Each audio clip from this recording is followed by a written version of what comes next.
Hi everyone, this is Chelly from Be Beauty Pure. On this video, I will be showing you how to create a French tip with gel polish. When doing a French nail, you want to make sure you know where you're going to start it. So let's see. Now, I need to make sure that my French starts always at the nail grooves, which are right here.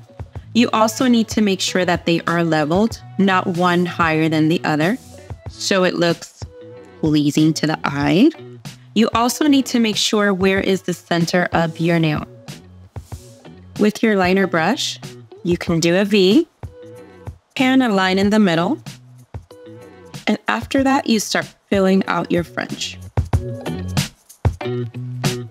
Now, if you mess up, don't be afraid because the gel is not cured yet, so you can fix it before you cure. If you like what you see, fill it in with the rest of the polish. Cure that for 30 seconds, top coat it, and your French is done.